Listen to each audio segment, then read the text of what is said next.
Hey guys, this is Rick. So there's over 1,000 cryptocurrencies today, or tokens, or whatever you might want to call them. And they are usually graded by market capitalization.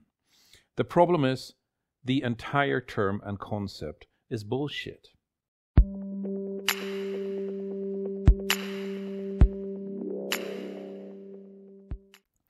So, market capitalization, the attempt to assign value to an ecosystem, to an entire ecosystem of a token, share, what have you. There's over 1,000 cryptocurrencies, and they're typically sorted by market capitalization, as shown here on Block Explorer market page, the top 10 tokens.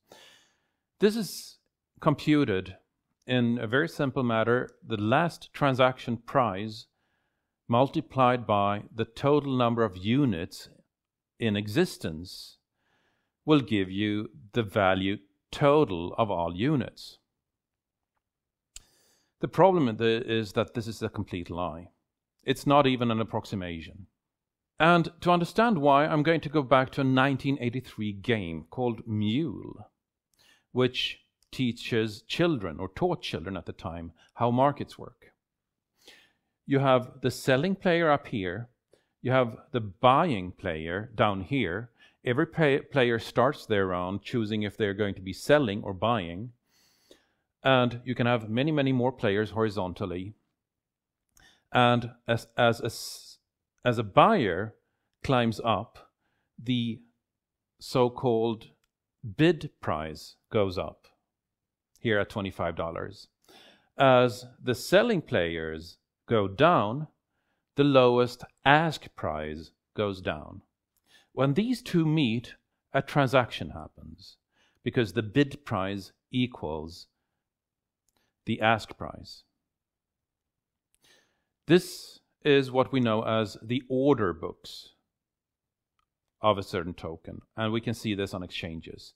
And what's important to realize here is that the last transaction price has already ceased to exist by virtue of being the last transaction price.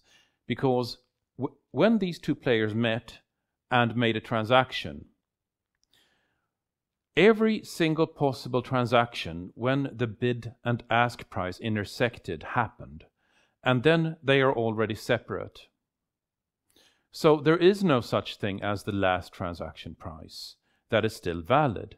We see this in the order books as shown by Bitcoinity. This was one of the first times I saw order books visualized. The price of Bitcoin here is about 10.4 kilodollars.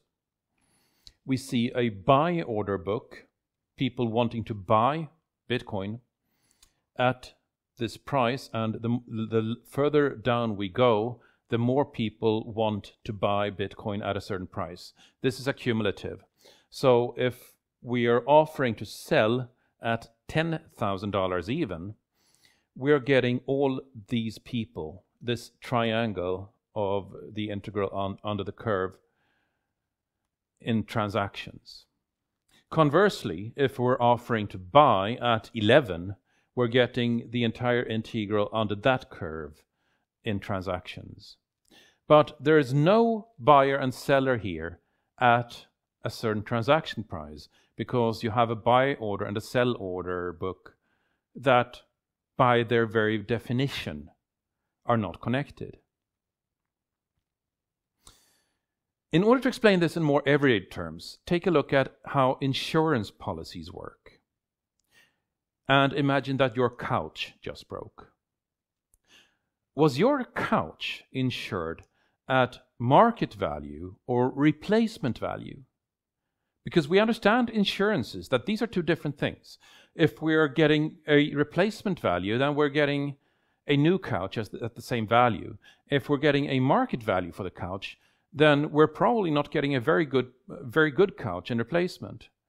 And the equivalent in markets is whether you're transacting with this guy or this guy. Is the value of the couch computed at what somebody would buy it for, $25 in this case, or what somebody would sell it for? $50 in this case. In other words, is the market value computed into here or into here, which will give you completely different results. The market cap concept assumes that every single seller and buyer, including those who don't even want to sell and buy, are at the last transaction price, here, which we can see on the chart is flat out wrong. I mean, it's not even false, it's completely made up. To illustrate this further, let's look at how you create a $1 billion token. How do you create an ecosystem that gets a $1 billion valuation? In three simple steps. Step 1. You issue 1 billion tokens of some sort. Step 2.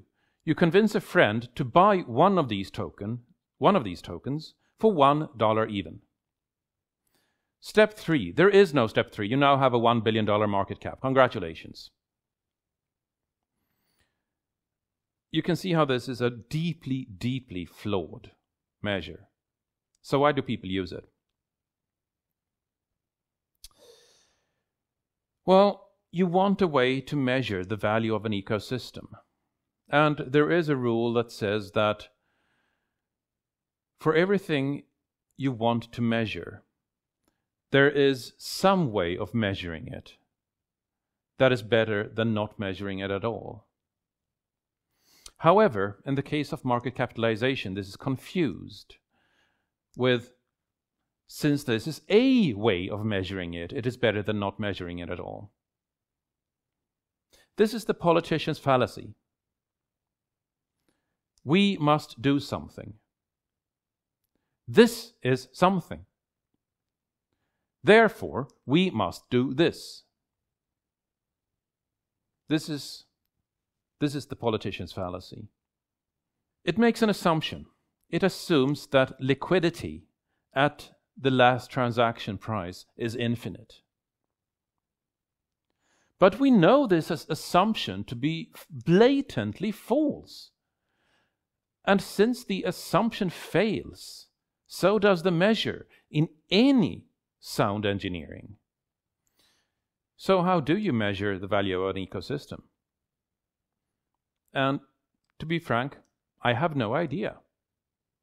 But there's absolutely no such thing as the last transaction price multiplied by the total number of units in circulation equaling the total value of all units. That is a completely false equivalence.